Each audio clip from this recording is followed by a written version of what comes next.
जर अर्धा अर्धा तास जर आयुष्यातला बाजूला काढला 10 वर्ष होत्यात माय नुसत्या नट्ट्यात 10 वर्ष आणि त्याच 10 मिनिट जरी या कामाला दिलं 10 मिनिट जरी परमार्थाला दिलं तर आयुष्याला मोजमाप लावायची ताकद त्या 10 मिनिटात तयार होते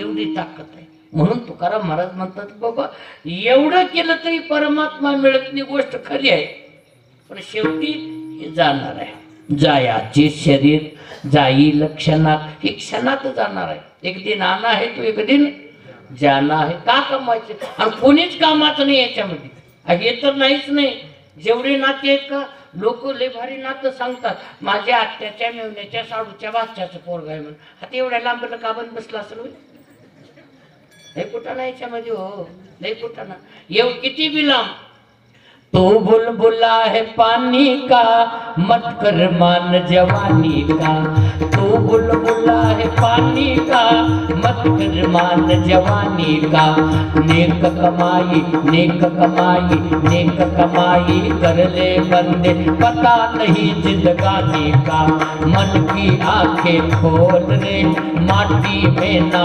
तोल रे अब जो मिला है फिर न मिलेगा कभी नहीं कभी नहीं कभी नहीं आयुष्यात आपलं हे तर कामाचंच नाही कोणी सुद्धा कामाचं नाही इतकी ताकद त्याच्यामध्ये म्हणून आपणाला कळावं म्हणून तुकाराम महाराज म्हणतात हे जाणार आहे जायाचे शरीर काहीच नाही याला हजारो प्रमाण आहेत आपल्याजवळ पण तेवढे प्रमाण घेऊन भागायचे नाहीत का ज्या शरीराचा माणूस लाड करते ह्याचा लाड बी करणे लागते टाकून बी देऊन लागते बरं आमचे नाथ बाबा सांगतात ना गोमटे म्हणून भोगावे ना ओकटे म्हणून त्यागावे तर भगवान मार्गी लावावे तरीच पावावे परम सुख हे दोन्हीच्या मधला कार्यक्रम आहे बाकी दुसरं हो विचार करा आमच्या जुन्या काळामध्ये ते प्रत्येक बैल राख्याला गड्याला रेडिओ राहत होता तुमच्याकडे होतं का ती पद्धत आमच्याकडे तर होती बघा त्याचं काकत ते शिवाखाची गाणी ऐकत जायचे लय कुठं नाव त्याचा बी मग ती शेतात गेलं ती नागमुडीला पाणी सोडलं ते रेडिओ असं ठेवून नंबर 1 गाणी म्हणला ती बाईमध्ये त्या आवाजावर एवढं बोललं ते ना आवाज एवढा भारी आहे तेव्हा दिसाय कशी असेल म्हणला उगाच बसून ते पाणी देत होतो नागमुडीला सोडल्यावर काही काम राहत नाही की लगेच मारतून काढलं ते टेस्टर काढलं त्या रेडिओचे मागले 4 ते नट काढलं तुकडे करून बघितलं 2 तुकडे करून बघितलं तर नुसता वायराचा बताडा हो मध्ये आणि पुन्हा ती रेडिओ गेलो टीव्ही आली आणि ती शिवकाची गाणी चालू होते नंबर 1 बाई दिसुबिलालीन गाणी म्हणला त्यानं म्हणलं बाहेरून एवढी भारी आहे तेव्हा मध्ये बघितल्यावर कशी असेल म्हणलं ती मागलचा गड्डा काढून बघितलं टीव्हीचा मध्ये वापरून हा देह नाशिवंत मला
सारखं पाणी देत राहावा कुजत आहे हे बी खातच आहे हे बी खातच आहे सारखं काय बी देऊन ह्याला बी आपण कुजवतो म्हणून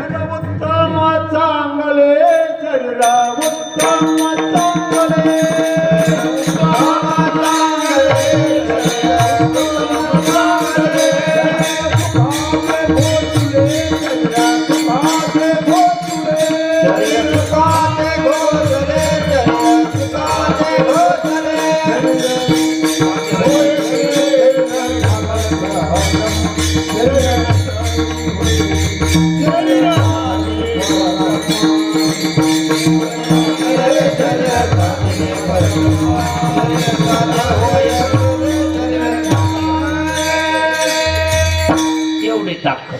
आपण फक्त वाईटच असलेलं चांगलं लावू. चांगलं तर दिसूच लागलं ना आपलं सगळं कार्यक्रम. फक्त वाईट चांगलं लाव होतं. म्हणजे जायाचे शरीर एवढ्या तुकड्यासाठी आपण बोललेलो. फक्त वाईट चांगलं लाव आपण. म्हणून चांगल्याचा बाजार धरलं की पुन्हा कीर्तन कुठे बाराला सरकत आहे. गोष्ट खरी आहे. पण याच्यासाठी तुमचं प्रमाण शरीर रोगाचे भांडार, शरीर दुर्गंधीची थार नाही या पवित्र शरीर आहे. एवढे प्रमाण पहिला आलं असतं तरी भागलं असतं. हे तर दुःखाचे कोठा. पण एवढ्या कोठाण्यात असलं करून सुद्धा हे जाणारच आहे. आणि शरीर उत्तम चांगले करून बी जाणारच आहे. हे काही बी केलं तर राहायची वस्तू इथं तुमच्या मलकापूरमध्ये जाऊ द्या. इथं तेवढे लांब लोक बसले त्याला विचारा बी ना मला. इथं तुम्ही बी तुमच्या गावामध्ये सकाळी सकाळी आंघोळ्या करून जर लोक असं चौकात आले तर तुम्हाला जर कोण भेटले तर काय म्हणतात तुम्ही? आधी पहिल्यांदा बैठल्या काय म्हणता तुम्ही? राम राम. बरोबर आहे. राम राम झाल्यावर त्याच्या पुढे का बोलते माणूस? हा हे का बघा, राम राम झालं का? कुण्या बी गावात बघितलं मी. हो राम राम म्हणतात. आणि राम राम म्हटलं का काय चाललंय म्हणतात. हा का चालते? जिकडं तुझं चालले तिकडंच माझं चालले घे. त्याचं बी मसन वाट्याकडं आमचंही मसन वाट्याकडं. राहत नको कोणी विचारीना. कोणीच राहणारा विचारणा काय चालले. सगळे जाणारेच विचार नाही. कोणी जायचीच प्रॉपर्टी आहे म्हणून जाणारेच लोक म्हणतात काय चालले. जे चाललंय ना ते जायचंच आहे. म्हणून तुकाराम महाराज म्हणतात हे जायचीच प्रॉपर्टी आहे. पण कधी जाईल पत्ता नाही. बरं आत्ता होतो विवेकानंद हॉस्पिटलला बघायला गेलो एकाला 5 दिवसाखाली. रात्री 11 वाजता फोन करून बोललो. आणि सकाळच्या काल्याच्या कीर्तनात तर मला मेसेज पडला गेले म्हणून. आजची ताजी घटना. रात्री 11ला बोललेलं सकाळी गेलं म्हणून. मी म्हणलो कसं गेले? लबाडात वाटला म्हणून. अहो खरंच गेले आहेत म्हणाला तिकून मला. ते अरे रात्री बोलले. आता बोलले तर बोलले पण एक तर माणूस बघितलं गुरुजी मी ते बशी घेतले. म्हणजे का बशी दिल्याबरोबर अर्धा बशीत वतल्याबरोबर एक घोट पिलं. झटकाला जाग्यावर गेलं. बशी जितल्या तिथं ती कप जितल्या तिथं ह्यानं तर असाच धरून बसलाय. लोक म्हणाले पिऊन आले चहा. हा लोकाला का माहिती आहे वरी जाऊन पिऊन आले म्हणून? हे जायची प्रॉपर्टी. हे कोणी कामाचं नाही याच्यामध्ये. म्हणून हे जाण्याच्या अगोदर काबर आम्हाला देव मिळत नसेल, काबर परमात्म्याची प्राप्ती होत नसेल, एवढे भजन करायला का कामाचं आहे? आयुष्य गेलं भजनामध्ये. काळ्याचं पांढरं झालं, पांढऱ्याचं परत काळ्यावर आला तरी सुद्धा त्याने भेट नाही गेली आम्हाला. काय गणित असेल याच्यासाठी? हुरहुर तुकाराम महाराजाला लागली. आणि तेवढी लागलेली हुरहुर एकट्यानं देवापर्यंत पोहोचना गेलं. म्हणून तुम्ही संत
तुम्ही संत सारी कृपेची सागर निरोप हा फार सांगा देवा.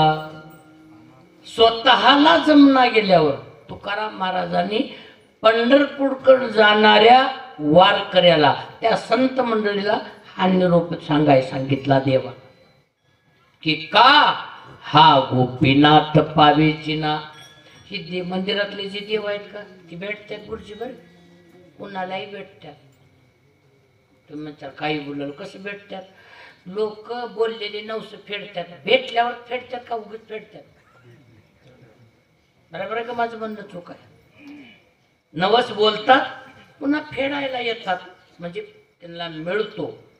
पण तुकाराम महाराज म्हणतात असली मंदिरातली देव सगळे मिळणार आहेत, पण हा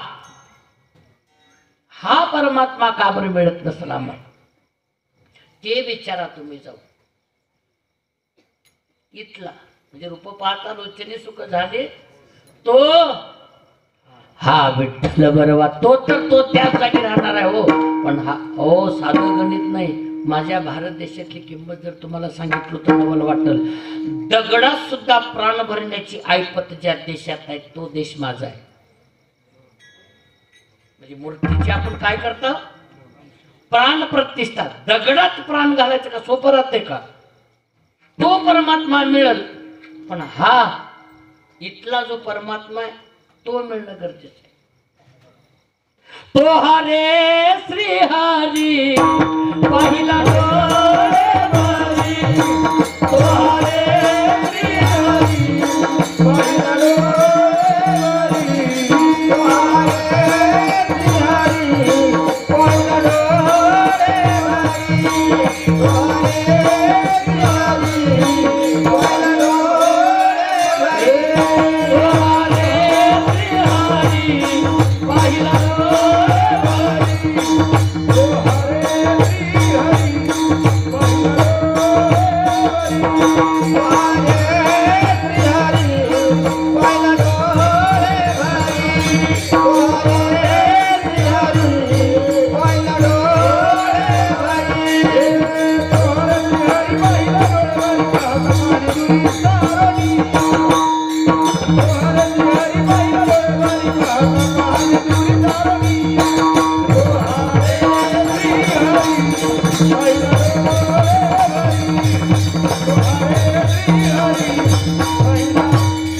मंदिरातल्या परमात्म्याचं देणं ना घेणं, पण हा परमात्मा महत्वाचा आहे. जोपर्यंत हाच भेटत नाही तोपर्यंत असले बाहेरची किती देव काकामाची. त्याला लय मोठं उदाहरण दिले, हेंदरी दैवती ही बाकीचे असले, पण हा परमात्मा जो निर्विकार आहे, काहीच नाही तिथं, इतकी ताकद आहे. काय गणित असेल असा परमात्मा आपलाच आपणाला का बरं भेटत नसेल. तुम्ही सगळी जेवढी इथं बसलाव मंडपात, जेवढी तुम्ही टाळ घेऊन उभारलाव, जे मृदंग वाजवत आहेत, एवढ्या लोकांचा आवाज तुमच्यापर्यंत पोहोच करणारे ही सुंदर माय सिस्टीमवाले आहेत. या तुम्हा सगळ्याला हात जोडून माझी विनंती आहे, असं तुकाराम महाराज म्हणतात की तुम्ही जेवढी इथं बसलाव ना तेवढे जाऊन देवाला सांगा, तो मज व्हावा, तो मज व्हावा. पण एक बारच व्हावा, इथं वेळोवेळ आहे, रोजच मिळावा अशी इच्छा नाही. एक बार मिळाल्यावर पुन्हा हलू देणे नाही आम्ही, फक्त एकच बारचा महत्वाचा आहे. आपण वेळोवेळा मागला, त्यांनी मागितली त्यानुसार ही वेळोवेळा का मागितली, त्या टायमाची टेंडन्सी कोणती असेल ती आधी हुडकावं लागते, तेव्हा वेळोवेळाचा अर्थ कळते. म्हणून ही सोपी किंमत नाही. पण तुम्ही जेवढे लोक बसलाव ना, काही करा, तुम्ही विनंती करा देवाला, सारी कृपेची सागर. का तुमच्याजवळ कृपा आहे. मी किती बी चुकीचं सांगितलो तरी ह्याने गप ऐकून घेऊन, जरा प्रमाण बी इकडं तिकडं झालं तर ह्याने गप ऐकणाऱ्या. आम्ही दोघांना किती बी चुकीचं म्हणलो तर ह्याने गप वाजवणाऱ्या. आणि आम्ही जेवढे इथं वरची करायला लाव त्याच्यात किती बी फाल्ट असलं तर तुम्ही गुन्हा ऐकूला लाव. म्हणजे तुमच्या सगळ्याजवळ कृपा आहे, तुमचं हृदय सगळ्याचं विशाल आहे. म्हणून तुम्ही महिषाचे अमृती, तुम्ही भगवान शंकराचे अधिकारी आहात. म्हणून तुम्ही एवढे मोठे आहात की तुमच्याजवळ कृपा नावाचं शस्त्र आहे, तुमच्याजवळ ताकद आहे ती. आणि तुम्ही संत सारे कृपेचे सागर. आणि एकच काम करा, निरोप हा फार सांगा देवा. ह्याच्यात जरा ज्ञानबाची मेक आहे. निरोप हा फार सांग. निरोप सांगायचा सोपा असते, पण फार सांगायचा लय अवघड. तुकाराम महाराज म्हणले आहेत बरं त्या लोकांना, तुम्ही पंढरपूरला गेलो का देवाला सांगा, देवाला सांगा मी जी रोज कीर्तनाहून नारळ आणताव का ती सांगू नका बरं. कळालं का माझं म्हणणं तुम्हाला? ते सांगू नका. इथं सत्यातच मी भजन करता, पुन्हा घरला गेल्यावर मी भजन करत नाही हे म्हण नका. पण तुम्ही देवाला सांगता कसं सांगा माहित आहे, मी घंटाभर का भजन करणार, 24 तास करला लय म्हणून सांगा. निरोप हा फार फार करून सांगा. मी साप बघितलो तो गुरुजी एवढा होता. मी फोन करून सांगितलो घर मालकाला तुमच्या घरात साप निघालाय, एवढा निघालाय म्हटलं मी. त्यानं लगेच पळपळ आलं. मी म्हणलो, त्यानं विचारलं केवढा आहे, मी म्हणलो एवढा आहे. मग त्यानं ती मारायचं माणूस बोलविलं, त्याने विचारलं केवढा आहे, एवढा आहे म्हटलं, एवढा. त्यानं दुसऱ्याला सांगितलं मनगटा एवढा. आई असला आहे म्हणून म्हटलं एखाद्याला. त्याला म्हणतात फार सांगा देवा. हे निरूप जास्त सांगायचं आहे, होतं थोडं, देव देव थोडंच आहे, पण सांगताना जास्त सांगा. तेव्हा देवाला कळते, कळ लागते त्याला. लय आता उपाशी मरलाले म्हणून सांगा, मी तर जीवला लाव.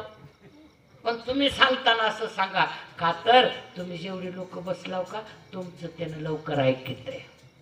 बाबा लय देव देव करलाले, कसला टिळावर देवलाले, हे असं सगळं बोलल्यानंतर काय पांढरे शिपट कपडे घाललाले, कपडे बी पांढरे, दोन पुढाऱ्याला बी पांढरे आहेत ना आपल्याला पांढरे आहेत की नाही. पुढारी पांढरे जेवतात, आपण बी फरक एकच आहे. त्याच्या भट्टीला जातात, आमची भट्टी घरीच राहते, त्याच्या भट्टीमध्ये नीळ टाकली जाते जरा का होणार. आमच्यात नीळ राहत नाही म्हणून पांढरा आहे, त्याच्यात पांढरं राहत नाही म्हणून सोपी किंमत नाही. आयुष्यामध्ये एकच कमवा. मी एक शेर सांगून जातो जाता जाता तुम्हाला. खुशी ने वादा किया था कि वो 5 दिन बाद लौट आएगी. खुशी ने वादा किया था कि वो 5 दिन बाद लौट आएगी.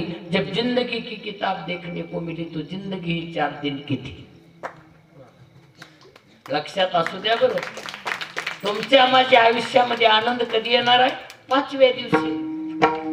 आपल्याला पैसे मिळणार आहेत 5व्या दिवशी, पण आमचं आयुष्य संपणार आहे 4थ्या दिवशी. का कमवायचं आयुष्यात?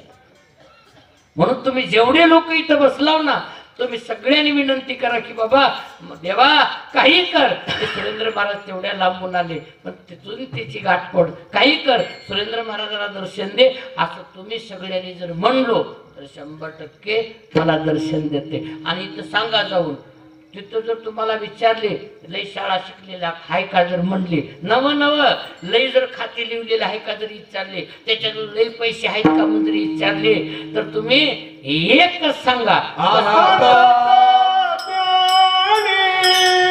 कोणी नाही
जेवढे लोक उभारलेत ना, जेवढे बसलेत ना, त्यांना सांगा, तुम्ही देवाला सांगा जाऊन, ही जी उभारलेत ना, ही जी तुकाराम नावाचा जी हुतला माणूस आहे ना, तो अनाथ आहे, सगळे असून अनाथ, अज्ञानी, ज्ञानच नाही त्याला, कोणी नाही त्याला. ह्याच्यात दोन नमुने आहेत बरं. पहिलंच अनाथ, कुणाचं कोणी नाही याला म्हणजे काय? पहिलं अनाथ आणि पुन्हा कोणी नाही याला म्हणजे गणित काय यायचं?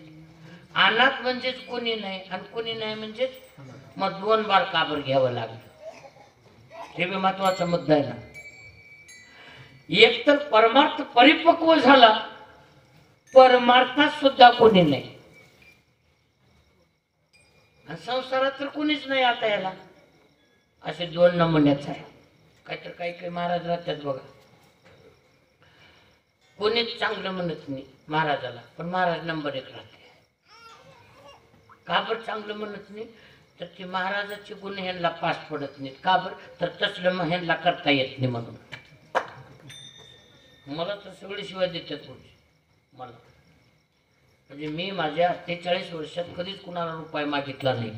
माझ्या जयराम बाबाचं पुण्य माझ्या मागे आहे. कधीच दिलेलं कधी मापलो सुद्धा नाही. आमचे ते सुनील महाराजांनी मला फोन केला, हे मलकापूरच्या तारखेसाठी तारीख द्या. मी म्हणलो घ्या. त्याने म्हटले पैसे किती? मी म्हणलो महाराज बोलत नाही.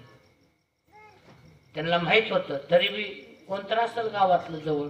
मी म्हटलं बाबा मी सांगत नाही. नाही सांगावं लागते. तसं कसं सांगायचं कळत. मी म्हटलं बाबा तारीख घेऊ वाटली घ्या, न घ्या, पण मी सांगत नाही. पण पुन्हा जाता पोटाने नका म्हणते त्यांची. रिकामं तर घरला येऊ द्या चालते. आणि ठेवूनच घ्यायचं असलं तर 10 चक्कर देऊन ठेवून घ्यायचा, त्याच्यात काय वाद? एवढीच कमी आपली. म्हणून कुणाबरा जमत बी नाही. हे असल्या गुणामुळे ते तसलंच बोलते म्हणतात मला पहिले. पण मी आगाऊ बी काही बोलत नाही. मी माझं स्वतःचं सांगतो. पण मी स्वतःचं सांगताना तुम्ही जर तुमच्यावर घेत असलो तर त्याला मी कापू. मला दुसऱ्याला नाव ठेवायचं सवय नाही. मी फक्त स्वतःला ठेवणार. मला जेव्हा मी सांगल माझं बोललो की तुम्ही तुमचं धरायचं कीर्तन किती होते. कोणीच नाही. फक्त एकच काम करा, पायापी विठ्ठला ठेवी मज. दुसरं काही सुद्धा काम करू नका. एवढं जरी करता आलं तर भरपूर झालं. तकलादू परमार्थ नको आमचा, तकलादू नको. कशी पद्धत सांगतो तुम्हाला. उगच्या उग धुणं वाळू घालणार ती बाई वर 3ऱ्या मजल्यावर. धुणं फार मोठ्या करोडपतीच्या घरची होती. ती धुणं वाळू घालणार लागती आणि ती गावाच्या कडनं एक मिरवणूक चालते. कुणाची? मर्याईची. मर्याई माहिती आहे का तुम्हाला? ती गावाच्या कडेला राहते. मग ती मस्त हलकी वाजला. ती ज्याच्या अंगात आलं ती बाई तिचं चालू होतं आणि लोक कडनं चालली होती मंदिराकडं. आणि उगू चौग हिनं धुणं वाळू घालताना गुणानं बसाव का? उगू चौग म्हणली माझ्या बी अंगात येऊ दे, गाव जेवण जीव घालते म्हणजे उगच कामला धंद्यात धुणं वाळू घालता लगेच नवऱ्याला खाली होऊन सांगितली.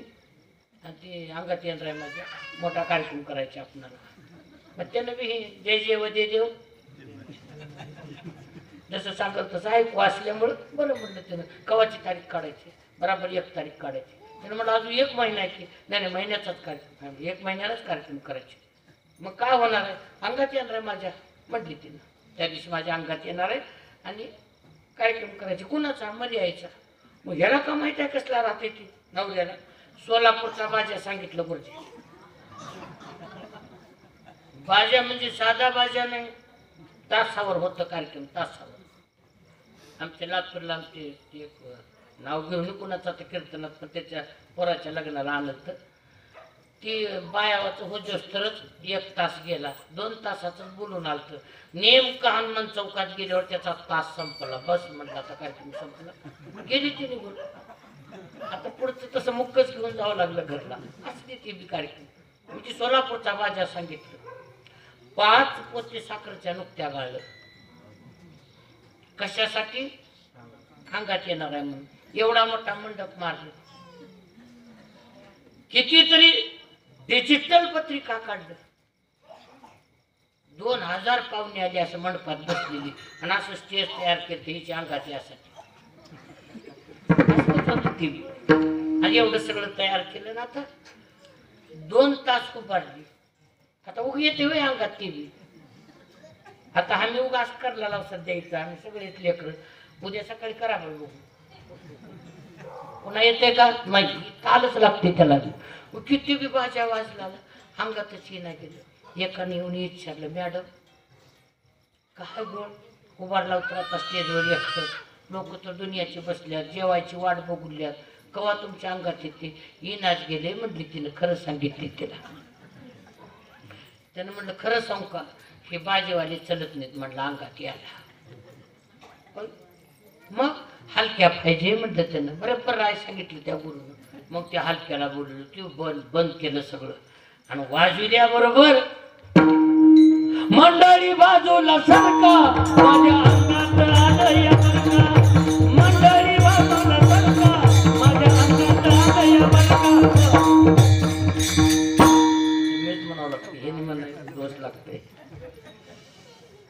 म्हटली झालं जेवढी होती तेवढं आलं गड्या एक वाटतं म्हणजे तिच्या नव्हतंच अंगात. पण आता नवरा जोड्याला मारते कुठाना सांगितल्यावर आता सगळा म्हणते तिने. म्हणून तिने चालू केली मंडळी बाजूला सरका माझ्या अंगात आलं या बरका. पण तिला माहीतच नव्हतं ही गोळपुढचा काका राहते. तिला वाटलं मंडपातच आहे काय की. ती निघाली वरात. मग ती वरात राहत्या मरायची गावाच्या कडनं. मग गावाच्या कडनं काही साधा मटेरियल राहते का. जाई जुई मोगरा शेवंती आणि ती निघाली वरात त्या वाटत. आता एवढ्या मोठ्याची बाई तिचे दोन्हीच्या दोन्ही पाय भरले. सोप आहे तिला बकळ वाटलं ते खराब. पण आता जर काही आपण कुठं पुसाय जावं तर लोकांना वाटते ही तकला जो आहे खोटा आहे म्हणून. म्हणून अंगात आलेल्या माणसाला सगळ्यात जवळचा माणूस कोण राहते तर हलक्या. आणि तिने ती बोलायला चालू केली लिंबा मागू देवाचे पाय देऊ. म्हटली झालं तिला. त्या हलक्यानं बोलत लावलं. तोंडानं सांगत नव्हतं हलक्या बी त्यानं बोल लावलं. कोणता आई पंधडाला पुसा आई पंधडाला पुसा आई.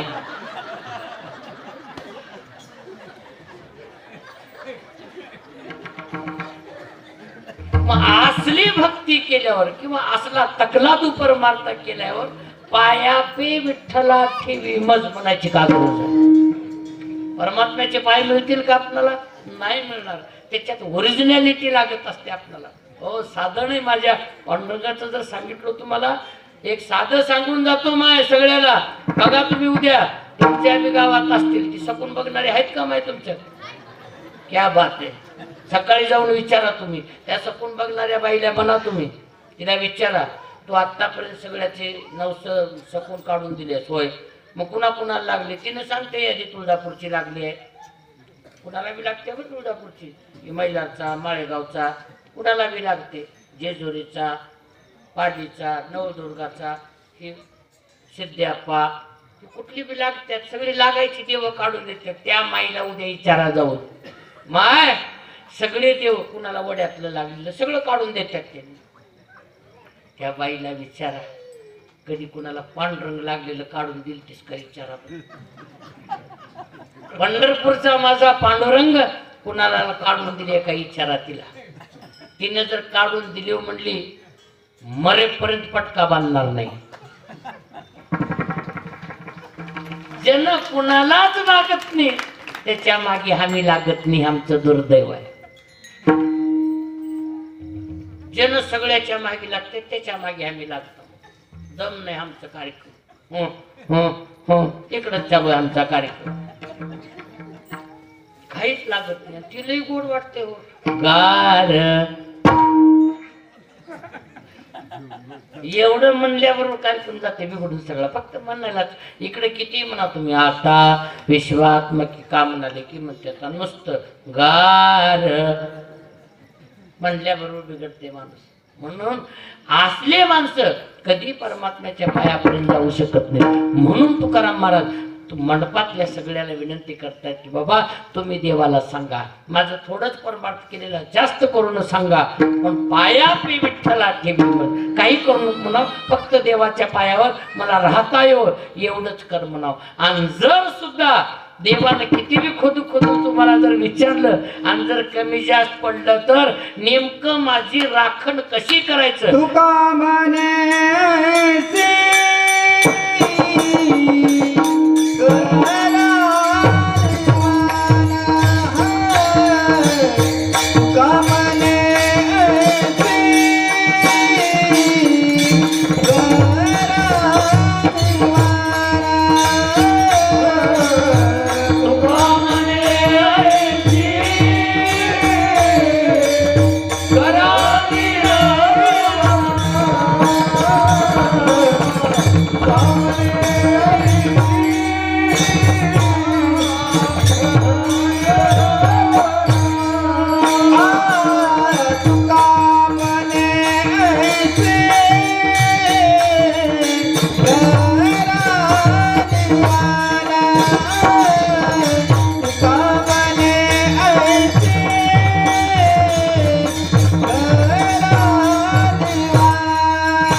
अभंगाचं शेवटचं चरण.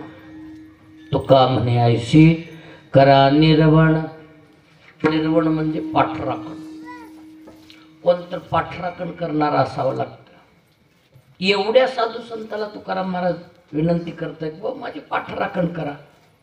माझ्या थोडा फाल्ट असला तर मी नाही म्हणून सांगा. का मी जास्त देवदेव असलं तर मी जास्त करते म्हणून सांगा. निर्वण करा, माझी पाठराखण करा. तुम्ही जर पाठराखण केलो तर मग तो रक्षण करील माझे. पाठराखण करणारी माणसं चांगली लागतात. बाप जर पोराला माराय चालू केला, कुणालाही गप्प बसत नाही बाप. पण त्याचा बाप जर आडवाला, माझ्या का नाताला मारला आहेस म्हणून, तर काही करत नाही त्याला. पाठराखण लागते कोणाची तर. परिपक्वतेचा माणूस लागत असतो. मग 100% देव आपली अडचण दूर करतो किंवा आपलं राखण करतो. असे कितीतरी लोक आहेत त्याच्यामध्ये. प्रल्हादा कारणे हरिनामाचा छंद, तेने परमानंद प्रगटला. पाठराखण केली देवानं, किती त्रास झाला त्याने. रुक्मंगदा कारणे हरिनाम एकादशीचा छंद, तेने परमानंद प्रगटला. अंबऋषी साठी द्वादशीचा छंद, तेने परमानंद प्रगटला. असे लाखो उदाहरण देता येतील आपल्याला. म्हणून पाठराखण करणारी कितीतरी माणसं आहेत. तसं पांडुरंगाने जर आमची पाठराखण केलं, आता एवढी लेकरं सांभाळायचं का सोपं आहे का? माझी होती गुरुजी. मी जवळजवळ 11 वर्ष केलो. 11 वर्ष. आता इथून जवळचं इथं सुकणीला एक प्रेमनाथ नावाचा मुलगा आहे, सुंदर मृदंग वाजवतो. हा, तो माझ्याच संस्थेचा आहे.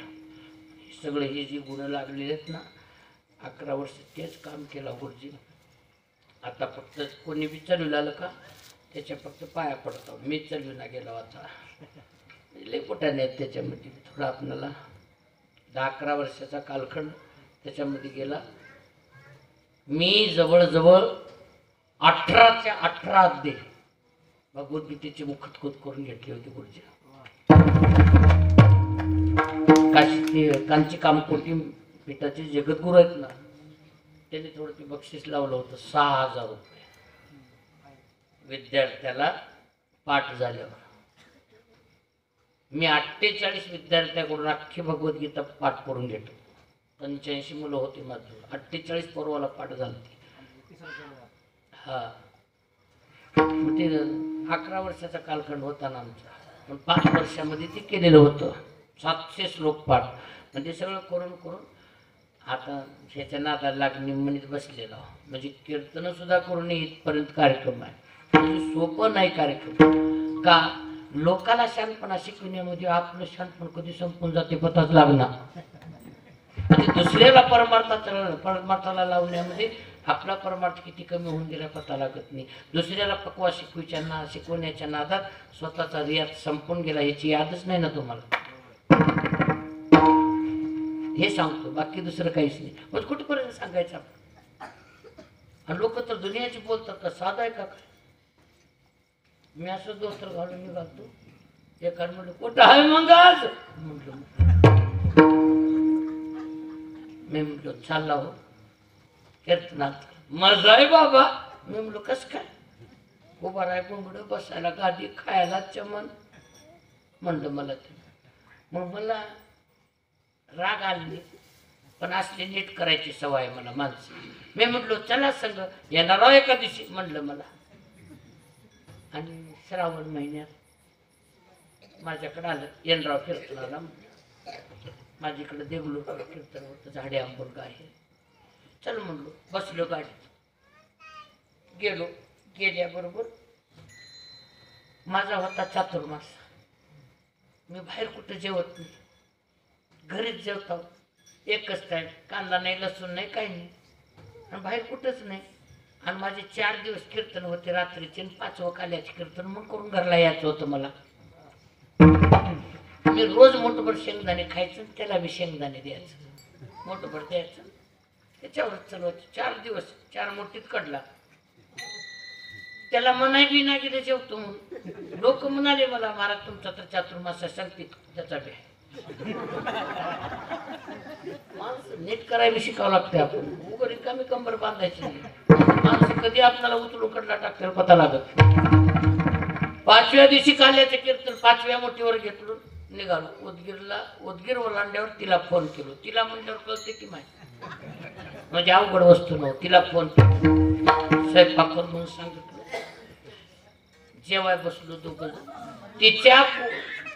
तिची माणूस होता ना सोबत त्याच्या कुकरच्या 3 शिट्ट्या होजस्तर जेवलं. तिची कुकर शिट्ट्या देते का कसं काढले वाटलंय तुम्हाला. ह्या कुकरहून ती तयार झालेला आहे. हे कुकर शिट्ट्या देत नाही का जेवलं.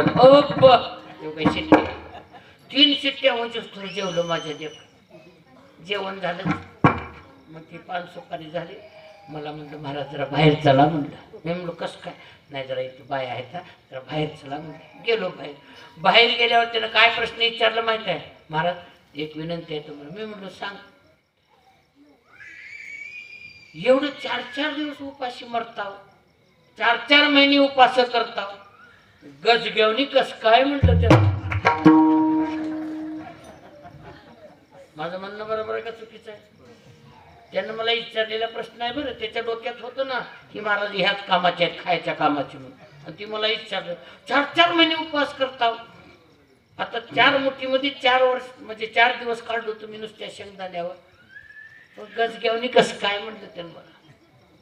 मी म्हणलो राजा त्याचं कारण सांगतो.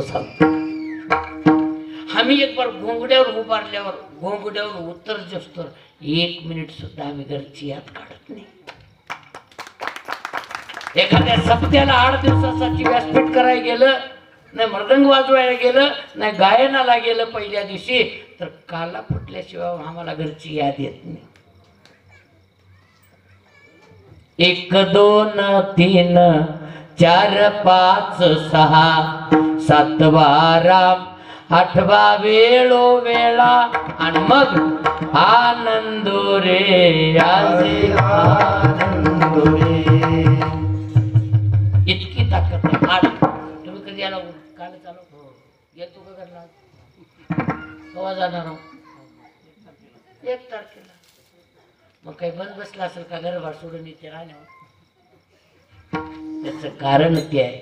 त्याचे परमार्थ आहे ना हे माझ्या पांडुरंगाचं नामस्मरण आहे ना त्याच्यामध्ये आम्हाला आमचं कोणीची याद येत नाही हे त्याला शिकवावं लागलं.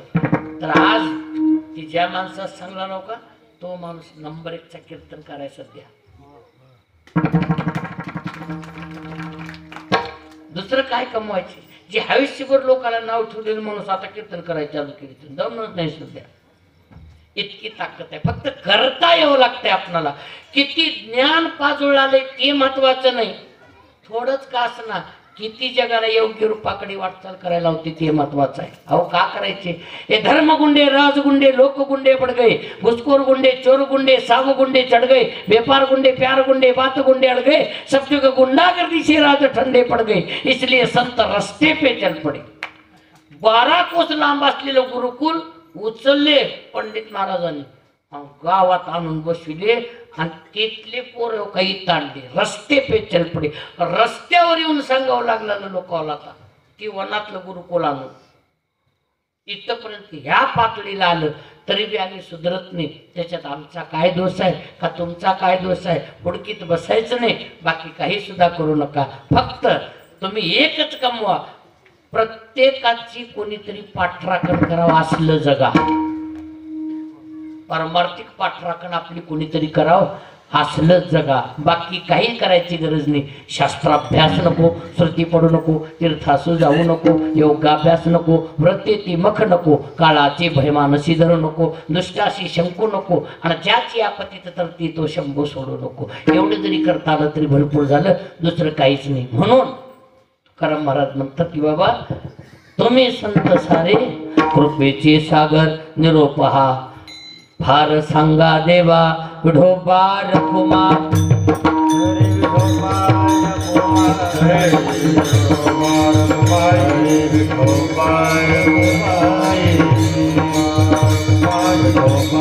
कुमार वरी करा, ज्याला आहे तर त्यानंच करा.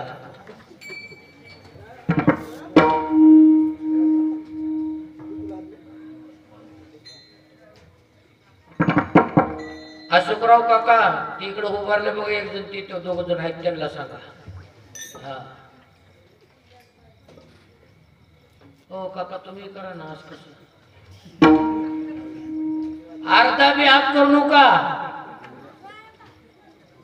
शपथ नाही तुम्हाला तोच तुमच्या नवऱ्याची, गड्याला शपथ आहे बायकोची, आणि दोघालाही शपथ आहे लेकरा बाळाची. साऊंड सिस्टीम वाला जर गण लेवणार असला तर दोन्ही बी हातावरी करावं.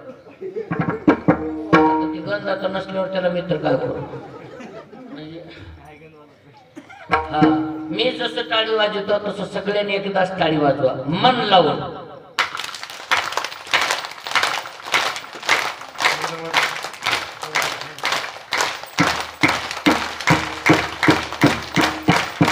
वा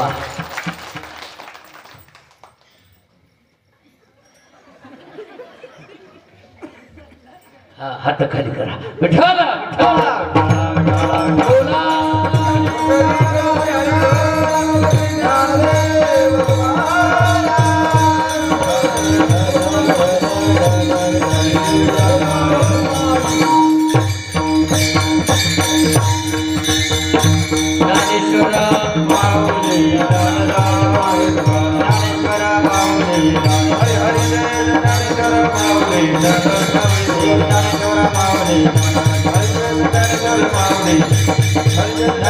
Mauli,